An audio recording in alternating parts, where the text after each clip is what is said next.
सिंध जे राजधानी वारे शहर कराचीअ जे ॾिंगी ऐं भंडार ॿेट ते सदारती आर्डीनेंस ज़रिए वफ़ाक़ जे कब्ज़े वारी कोशिश सबबि सिंध सरापा एहतजाज आहे। हिक पासे मुख़्तलिफ़ सियासी पार्टियुनि जा एहतजाज धरना ऐं रैलियूं हलंदड़ आहिनि त ॿिए पासे नौजवान समाजी राब्तनि वारियुनि वेबसाइट्स ते ॿेटनि ते वफ़ाक़ी वालार ख़िलाफ़ सख़्त रद्द अमल ॾेखारे रहिया आहिनि। ॿेटनि ते शहर अॾण खे माहौलियाती निगाह सां ॾिसिजे त छा हिते शहर ठही सघे थो या न, शहर अॾण जा कहिड़ा फ़ाइदा थींदा या रुॻो नुक़सान ई थी सघे थो। तिमिर जा वण कराची शहर खे सामूंडी तूफ़ाननि खां कीअं बचाइनि था। जेकॾहिं तिमिर जा वण कटिजी विया त माहौलियाती हवाले सां कराची शहर जी आबादी ते कहिड़ा असर पवंदा। ॿेटनि ते शहर अॾण ऐं तिमिर जा वण कटिजण बाबति माहौलियाती माहिरनि जा कहिड़ा ख़दशा आहिनि। हाज़िर ही जेके ॿेट आहिनि ॿई भंडार ऐं ॾंगी, इन जी जेका माहौलियाती अहमियत आहे इन जो तव्हां अंदाज़ो इन मां लॻाए सघो था त कुझु साल अॻु में हिकु बैन अल-अक़वामी माहौलियाती इदारे IUCN जे पारां हिननि ॿेटनि खे जेको आहे सो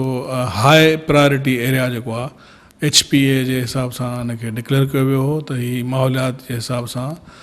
तमामु हिकिड़ा हसास ख़िता या इलाइक़ा आहिनि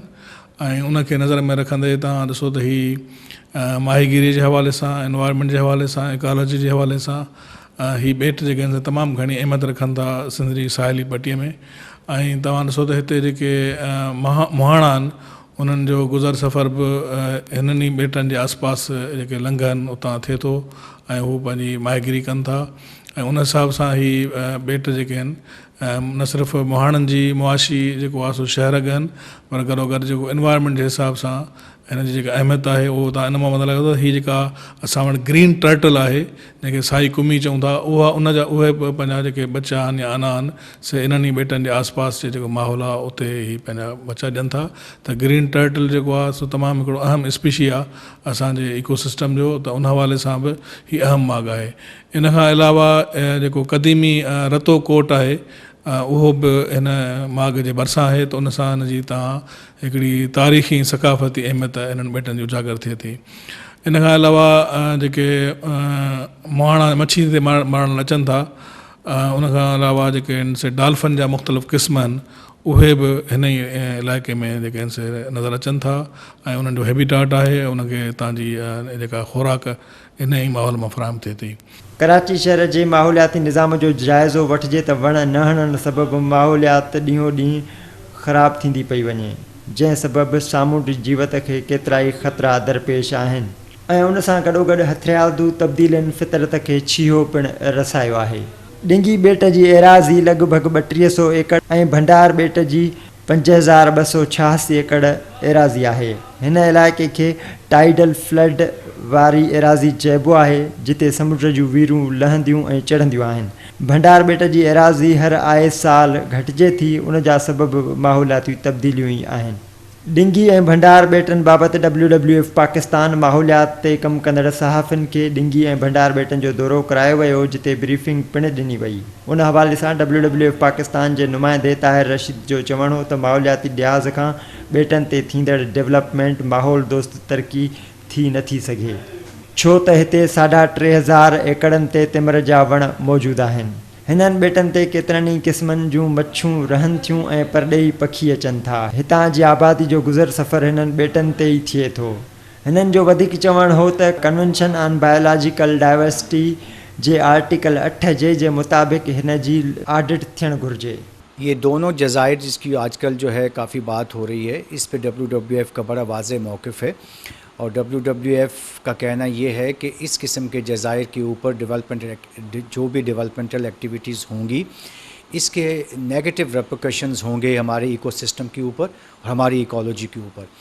एक तो सबसे पहले ये है कि इस किस्म के किसी भी इक़दाम से पहले हमें वहाँ की इकोलॉजिकल असेसमेंट, इकोलॉजिकल ऑडिटिंग और इन्वायरमेंटल ऑडिटिंग करवाने की ज़रूरत है ताकि इस वक्त वो इकोसिस्टम हमें क्या प्रोवाइड कर रहा है और अगर इसमें किसी किस्म का डेवलपमेंटल एक्टिविटीज़ होती है तो उसके बाद जो इसके नुकसानात होंगे वो कितने ज़्यादा होंगे। और दूसरी चीज़ ये है कि WWF का ये मौक़िफ़ है कि इन इकोसिस्टम्स को कंज़र्व रखना चाहिए, कंज़र्व रहना चाहिए क्योंकि इसके साथ बहुत सी बायोडाइवर्सिटी की एसोसिएशन है और एसोसिएटेड हैं। مثال کے طور پہ فشز جہاں پہ آ کے ایگ لیئنگ کرتی ہیں اور بعد میں ان کے جو جویلائنز ہیں وہ وہیں پہ کچھ عرصہ وہاں پہ جو ہے وہ ریسٹ کرتے ہیں, وہ اپنی زندگی کا کچھ حصہ وہاں پہ گزارتے ہیں. اور پھر مائیگریٹری برڈز جو ہیں ہمارے وہ ہزاروں کی تعداد میں جو ہے ان آئی لینڈز پہ آتے ہیں اور آ کے کچھ اپنا وقت گزارتے ہیں. میں 2008 کی سروے کا میں آپ کے ساتھ ذکر کرنا چاہوں گا, جس میں 1,60,000 پرندے جو ہیں مائیگریٹری برڈز وہ رپورٹ ہوئے کہ انہوں نے ان دونوں آئی لینڈز کو استعمال کیا اور یہاں پہ وہ رکے اور اس کے بعد انہوں نے اپنے سفر کو جاری رکھا. تیسری چیز یہ ہے کہ جب بھی آپ اس قسم کے آئی لینڈز کے اوپر کسی قسم کا کوئی ڈیولپمنٹ کا کام کرنا چاہیں گے یا کرنا چاہتے ہیں تو وہ جو وہاں کی لوکل کمیونٹی ہے, آپ نے ان کے سوشل, آپ نے ان کے کلچرل, آپ نے ان کے اکنامک رائٹس کو بھی دیکھنا ہے کہ وہ کس طریقے سے سفر ہو رہے ہیں. اور اس کے لیے واضح طور پہ ایک کنونشن ہے جس کو ہم CBD کنونشن کہتے ہیں. اس کے جو آرٹیکل 8J ہے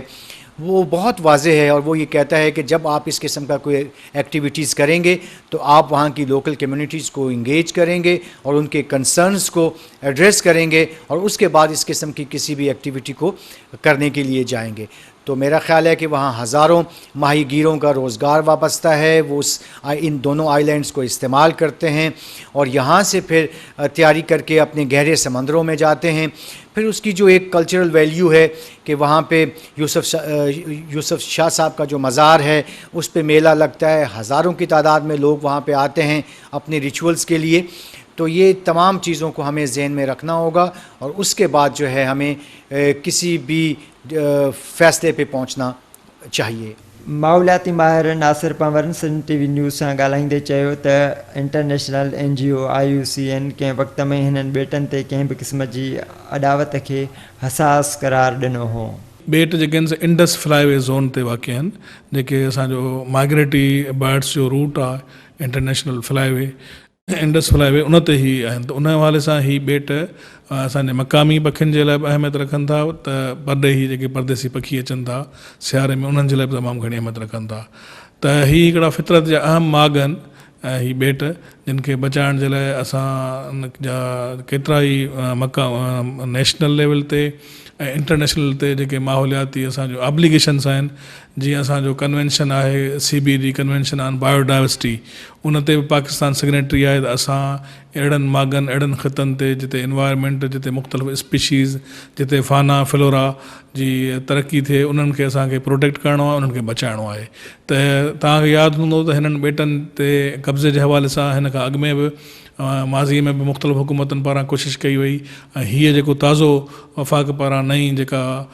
इनिशिएटिव वरितो पियो वञे, इन जे लाइ बि जेको आहे सो हिकिड़ो आइनी तौर ते बि हिकिड़ो गैर क़ानूनी अमल आहे, छाकाणि त हीउ हिकिड़ो प्योरली सूबाई मैटर आहे ऐं लैंड जेका आहे उहा सिंध गवर्नमेंट जी आहे ऐं उन ते जेको आहे सो